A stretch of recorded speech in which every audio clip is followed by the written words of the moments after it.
Welcome to Ladies of Another View on Beck. We are so excited today. I am Mary, I have Amy and Carmen, and we have a guest. We have Father Brandon Wolf. He is with the Spirit of Life Catholic Church over in Mandan, North Dakota. Welcome to the show, Father Wolf. Well, thank you for having me on, ladies, and would really appreciate it. It's good to be here. Thank you. Thank you you. know, the reason I called you is because a couple weeks ago you had quite an interesting sermon right in the Catholic Church, all right? And it was you were talking a little bit about what's going on in the world today, Ukraine and Russia and schools, and it ended up talking about Marxism. So let's just kind of dive into it. We're going to talk a lot about that today, and but just kind of, there's so many things going on in the world. What is your view? Sure. Well, I think that if we go back through history, and particularly, Marx is not the only one, but there's a string of thought that kind of started with him and went through some other philosophers. And because frequently what's happening is having, moms and dads, grandpas and grandmas, concerned, even brothers and sisters, aunts, uncles, that sort of thing coming. And they don't really have any answers, or they're wondering, how. It seems like I just woke up the other morning and now all of these things are kind of happening in the world, and people are confused and they're wondering, where did this all start and how did we get to this point? And the point that I was trying to make in my homily was a lot of this absolutely can be traced back to, thoughts, ideas from philosophers from quite a while ago that we didn't realize were going to have consequences. And I think we've just kind of, as a culture and a society, have sort of accepted it, for lack of a better term, for the sake of not making waves, right? So one little thing leads to another, whether it's trying to take God out of our Pledge of Allegiance, right? Some people fought for that. Some maybe it's just better to not die on that hill, right? And that's always what it comes to, is people are saying, well, are we willing to really die on that hill?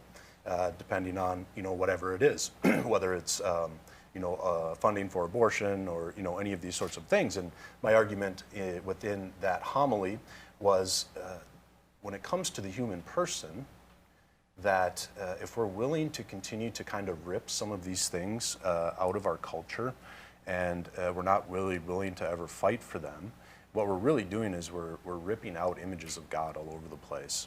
And once he starts to go, especially, in the West and really the world at this point, had got to a point where it was really founded on this Judeo-Christian history. And once that starts to go away, if we're not willing to stand up and say that this is something that is important and something that is real, right? It's not some fictitious just story that's made up. Well, then the only result that we can expect out of this is precisely what we're seeing, right? It's the only way that it really can go, if we're not willing to hold that there is, foundational truths about who we are and who we've been created to be as human individuals. So, yeah. Wow. Yeah, you had mentioned, the schools, taking God out of schools. You can't have the 10 Commandments up, that type of thing. It's just little by little by little. And like you said, and we talk about ripple effects sometimes, like whether it's a good ripple or a bad ripple. Once that ripple starts, it just kind of builds on itself. So. And when you think about the 10 Commandments, I heard it said by a minister one time. He said, people look at it and go, oh, that's the big 10, can't do it, or you're going to hell, and so I'm just going to take them down off the wall because I'll never make it, right? But another minister that I listened to said, no, those are the things that God said, if you do these things, you're probably going to hurt for it. So maybe you want to rethink what you're looking at doing, because you're either going to hurt yourself or others or both. And that's a huge deal. It's kind of a mind shift for me at that, because I remember thinking back then, it's like, I could maybe do that, but I'm never going to make it be perfect, But I think that's a huge deal, because when we took them out, now we took that value structure that used to be such a part of the norm of our society, and it's gone, and it's never talked about. You see very few places where you can even buy the 10 Commandments anymore to put on your wall if you wanted to. And I guess, how do you feel about what that did as far as the domino effect to our nation, to our kids? Sure. I think the 10 Commandments is one thing, and I think also actually teaching Because for so long, what was it? We're wanting to teach kids, don't do this, don't do this, don't do this, right? But really in the Christian tradition, and really what Christ is trying to give us in building off of the Ten Commandments, is trying to bring us to something greater. In the ancient Christian tradition, if you look at the fathers of the church, and particularly in the East, the point was not just to be a good little boy or a good little girl, right? God is calling us into his own divine life, right? So the Ten Commandments, yes, that's a foundation, that's good. But what we're called to is this ultimate dignity of who we've created to be, and that is people in union with God, right? And so in teaching these, I think what we could have done better, right? And I'll take some blame, as a priest and as somebody that works within the church, that I think the church could have done a better job of pointing to, look, it's not God sitting up there in the heavens on his throne, right, and waiting for people to do the wrong thing, right, shaking his finger. But when we do things that end up hurting ourselves, there's actually a sadness there, right? And I think that's what our culture and people that are starting to wake to is there is a certain sadness there, and there's a certain fear there because, our children are not, we're not really encouraging our kids to be all that they can be in the way in which God has created them. Never forget, the way in which God has created us is in his own image and likeness. Well, he doesn't have a body, so we're certainly not talking about something material. What are we talking about? Well, we're talking about the fact that we are rational, right? We are intelligent, and that's what separates us from the animals, right? And for what purpose? The purpose is to love, right? The purpose is to be able to grow and live in communion with each other, right? And also with God. And so when we take that out, we start to lose our meaning, I think. And when we start to lose our meaning, well, then what are we? If I take away my rationality, I take away my intelligence, I take away my capability to love or of teaching others how to love truly in its fullest sense, in willing the good for the other, and not just simply some emotional aspect, I am just an animal at that point, right? And I think we're starting to see the repercussions of that, right? The whole sanctity of life goes further and further down from what it was created to be. Yep, that's correct. And go ahead.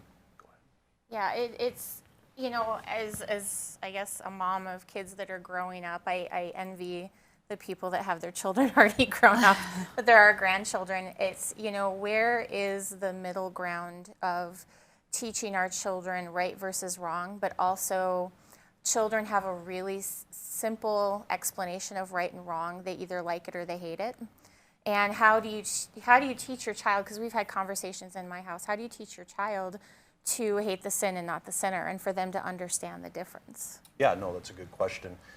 So I also, in addition to being at Spirit of Life, I'm actually chaplain and I teach religion over at St. Mary's Academy.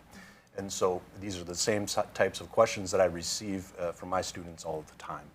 And one of the things that I try to, place upon them or have them think about as we're talking about ethics, morality, that sort of thing is, look, if I have a fire here sitting in front of us, right, and I have a child, and they want to reach out and touch it because, one, it's pretty, it feels warm, right, and I want to inspect it a little bit more, and I'm trying to tell them, look, please don't touch that, it can hurt you.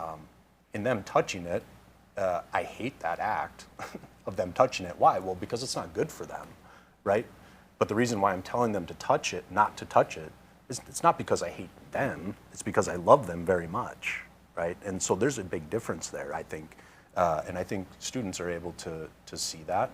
And I think it's just in not being afraid, right? This is one of the things, I guess, that I keep going back to, is not being afraid to challenge them, right? And if my child for a little while is not going to like me because of something that I'm going to say, I'm going to have to put up with that. I have to live with that. If I'm saying that I love them and I truly love them, right, that doesn't mean that there's always going to be those good feelings going between us, right? But they will see in the long run, right, as they're growing and they're realizing, oh, mom saved me from burning to death because she taught me don't touch the fire, right? Now, that's an extreme example, but I think it makes the point. Right now, I think people are so confused. Our kids are so confused. And you had talked about dignity and that becoming animals. Now, there is a craze going on right now, and actually in the Bismarck Public Schools, and it happened in Mandan too, there are some parents that want to put litter boxes in the public restrooms because their kids are considered furries. All right, they think they're an animal, and of course, I know Mandan had said absolutely not. We're not putting a litter box in the girls' bathroom. But what in the world is going on? Can we just take a minute to laugh at this? Because I'm just But it's a picturing, mental illness. Are we that much of a society that we're so comfortable that we're comfortable to use a litter box in a restroom, Right. in a public area, And demand it. and demand it? I mean, this. But to me, there's evil. We There's have to something, be dreaming. something going on. What is it? What can you tell us? Yeah. No, I think, first off, before we even get into it, I always like to start with, look, these are all children of God, right? And so it's not meant to poke fun. It is, I think, as we had mentioned before, there's a certain sadness there that has gotten to this point. But what is going on, and I think it does go back to a misunderstanding of what love is, as we had talked about before. And it does go back to when we remove our rational nature, the only thing that we can then turn to, right, is our animal nature, right, which we all have. And it's meant to be a good thing, and that's fine. But if we don't, then the only, way that this can come out and be manifest is by just the very basic fulfilling of our feelings, right? Of a desire to feel happy, right? And it doesn't matter how that's going to be, but that's what animals do, right? And same thing, I ask my students oftentimes, or there'll be an argument regarding around talking about, different. If you let students just go, they're going to ask all sorts of questions. And they'll ask frequently about different things regarding around sexuality, right? And they're going to compare it to, well, it's not really natural because look at how dogs, how they reproduce and they, how, different fish reproduce and all of these things. And I'm just like, look, we can't compare ourselves to them because we're not them. You have a much greater dignity than that. What I used to say, and now is I'm actually getting concerned at this point is, this is how you can tell. You shouldn't be comparing yourself to a dog. Dog goes out into the yard. What does he do? Well, he finds some treats out in the yard, right? Mm-hmm. Yeah. And he likes to pick them up and chew on. You're not going to do that, right? Nor would any caring, loving parent allow you to do that, right? But now they to do. allow that would be what we would consider to be child abuse, right? And so, but that is really the only way that it can manifest if we're going to throw off God and we're going to throw off our rational nature, right? And we're not going to hold to anything of truth, and there's no foundation of truth there. Where else can it possibly go, right? And that's where I say, look, for me, more than anything, it's not really an anger or anything. It's more of a sadness of seeing, young people and older people who could be, and are called to be so much more than just simply another animal. Do you feel that one of the big breaks in our society was when we decided that we would start to believe and start to teach that it's all about me and what I believe and what I say is truth. This is my truth. You hear it all the time. This is my truth. This is my truth. And as long as, I'm just doing what I think is good and, you don't have to like it. I can just do it because I'm me and I'm special, all that. That's a huge shift from the kind of love you're talking about where you put others first, where you try to be a good person for other people, because it seems like our society, do you think that it seems like it's switched where they don't really care if they don't think they're hurting anyone else. It's like, I'm doing this, my own thing, and I'm not hurting you. Yeah, you are. That sadness comes into our whole society because you see people destroying their own lives. Yeah. And that's the way I look at it. Are you? Yeah, no, and this, again, going back to some of the things that come out of Marxist thought, whether you work your way through Nietzsche and then into Sartre and these sort of philosophers, the end goal of that, right, is that I have to, and the right thing to do is to start to redefine what it means to be human or redefine the way in which I'm supposed to live in the world. And a big part of that is self-expression, right? And finding my own truth, right? That there is no absolute moral truth.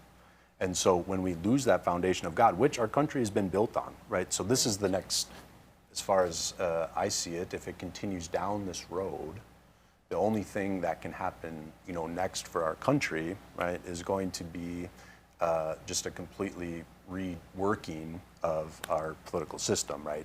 The Constitution and all of those things will be thrown out. Why? Well, it has to be because it's founded on fundamental truths that are self-evident. And once that goes away, everything's going to go away. And that's really the only end to that. And so that's why, I'm trying to encourage people, right, to truly think about these things that, what I think of God and the way in which I practice those things, that can't just be for an hour on Sunday, right? It permeates my entire life. And if I think that it is only just me in my personal prayer, or if I think it is only just me in my hour of worship on, Saturday or Sunday, that's not enough. It just isn't enough. We're not giving God his due at that point because we have been given so much more than that. And he really does manifest himself and wants to manifest himself in all aspects of our life, not just in our prayer or just in our worship. And so we only have about a minute left of the segment, but do you think it's the work of the devil? I mean, honestly, is it evil coming into our lives? So this is a good point, and I think, for me, this is what I'm trying to, and telling the students and telling the parish, right? Remember who the enemy is, right? The enemy is not our brothers and sisters, right? This is why I say it's always about remembering, hey, God is our Father. Okay, keep that in mind. And so it's always a working to help people who are either confused, maybe they are mentally disabled or whatever. But at the end of the day, what is the ultimate goal of the evil one? It's to mock God. Well, what's the best way to mock God? Or one of the best ways to mock God? To take something of his creation, right, and turn it into something that it's not supposed to be. Take humanity, made in the image and likeness of God, and let's turn it to just pure animal, right? Because that's how he sees us, right? Something far less. I really want to hear your opinion on all these gender issues that are going on right now. I don't know how many genders there are. I was brought up to know that there were two, a boy and a girl, and sometimes they're hermaphrodites. We understand that there are some medical issues, right, that are born with both organs, but very rare. Okay, but so what's going on in the world and where's that coming from? Sure. Again, I think it goes back to if we look, and I'm obviously coming from the point of view of a priest, so I'm going to draw from revealed truth for me is kind of that's my sweet spot, that's my specialty. So I think if you go back to the book of Genesis, again, remember we had talked about being made in the image and likeness of God. Well, that's actually written after he's made both Adam and Eve. And if we are called to this vocation of love, and if it's true that the most full expression of that love that we have in our human history, I would say is the family. And within that, you have the only way that that's capable of happening is with a man and a woman, right? Just as the Father and the Son have given themselves to each other, right, throughout all time. They're obviously spirit, they don't have a body. And the result of that love, right, or the love that they share is the Holy Spirit. Likewise, the only way, right, that third person can come about and be an image of the Trinity is for a man to give himself to a woman and a woman to give herself to the man, right? It can't happen with two men, it can't happen with two women. And so once again, there's that image of God that I keep going back to, and I'm completely sold on this idea, if you can't tell. But it goes back to that, I really think, right? And it goes back to this thought, and I'm not saying that it's a conscious thing by anyone, but I do believe that there is an inclination or a temptation, right, to want to remove that. And we've seen, I don't think there's really any argument as the destruction of the family becomes greater and greater, right, you're going to end up with more and more either angry or hurt or confused children, right? And there's a lot of people that are suffering in the world right now because of these things, right? And once again, it's not to point at anybody as an enemy, but it's as a brother or sister, right, wanting to draw them in and saying, look, you can experience something so much greater than just what your sexual urges are, right? We've gotten to the point where we think that our whole identity, instead of being wrapped up in being a son or daughter of the Father Most High, that our identity has everything to do with the way in which we want to experience, sexual pleasure, right? Even to the point now of wanting to teach, K through third graders. But we have a these tweet. sorts of things, I want to right? show you that real quickly too. This was a tweet in a Washington school that her son had come home. This is first grade assignment. It said gender. It goes from girl, boy, or neither. And they're supposed to use these pronouns. We're supposed to call them they or them. And there's also some other words, some Z and that type of stuff. I mean, it's just, I'll give you an example. I'm the fifth girl in my family. I've shared this story before. I was the fifth girl born. 18 months later, I had a little brother. Only boy and the baby of the family. I wanted to be a boy. And now if I were to say that in a school right now, if I was a fourth grader or fifth grader and said, hey, I want to be a boy, they would take me aside and start putting you on sex change drugs and that kind of thing without parents' consent. That's where my fear is. Of course, that was just a whim. I was jealous. And I didn't want to be a boy, but I did at that time. Yep. Oh, I mean, I remember being jealous that my brother could use the restroom standing up, and I tried, and I was 5, and he was 15.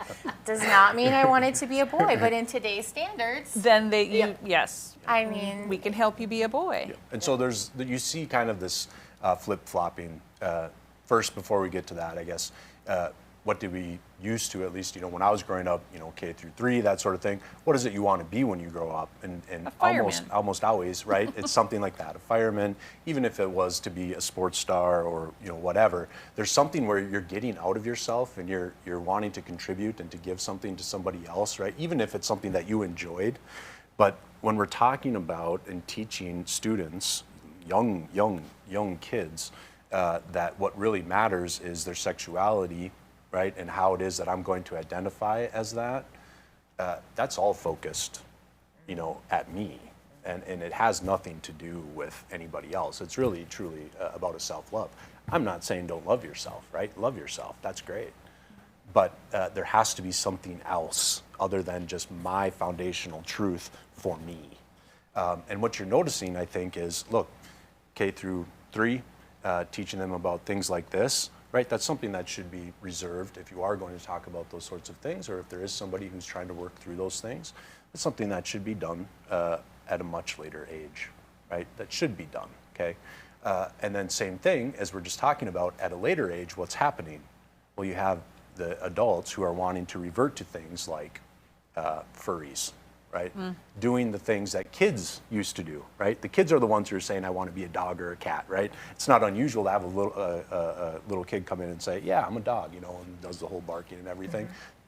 That's fairly normal, right? They don't understand what that is. And now you're seeing this flip-flopping of the way in which we think we're supposed to live. And again, I think that does go back to the mockery, right, of what God has created things to be. And I don't know how else to put that. I can't help but feel it really started with, from my recollection, my personal recollection, one of the first things I hear about is toxic masculinity. So there was the war on men. You can't be macho, you can't be tough, you can't open a door for a girl. And then, then it's now come into the war on females. Females are no longer special because men are allowed to, a man that went through puberty as a man, who decided later on after that puberty, that male hormone phase, to become a woman, is now competing against women. So now women are no longer special. So you can't be a man, you can't be a woman, and then now you're starting at the very basis of the school, instead of focusing on wash your hands, wipe your booty, and brush your teeth. And I remember hygiene classes in 2nd and 1st grade. And so it feels like they've hit the men They've hit the woman. Nobody's special. Nobody has an identity. Now they're going to start confusing them at birth. And it's, how can the nuclear family survive? I mean, really, how can it? How can my son... In 2 minutes or less. In 2 minutes or less, how can we survive this? Hold fast to what you know is true and never back down from that, right? That doesn't mean it has to get violent, any of those sorts of things, but at some point we have to be willing, I think, to be disliked. One of the great confusions, I think, of modern Christianity is this idea that all is to be accepted, right? That all is accepted, and that Christ came saying, you know, this gospel of prosperity, everything is going to always be okay in this world, right? Everything will be okay eventually, right? Christ never said that things were going to be okay in this world. He said you're going to suffer. That's what he said. He didn't say anything else. He said you might be hated because the world hated me first, right? Now, within that, anybody want to argue that Jesus loved more than we could ever possibly hope or imagine? No, right? And that's our job too. Even if we are hated, you continue to love. And I think that really is the only way forward. And the way we do that is by continuously both speaking the truth, but also outwardly continuing to show that love, right? And so somebody has a change of heart and they come, you know, running. Yeah, absolutely. Yeah, come here, right?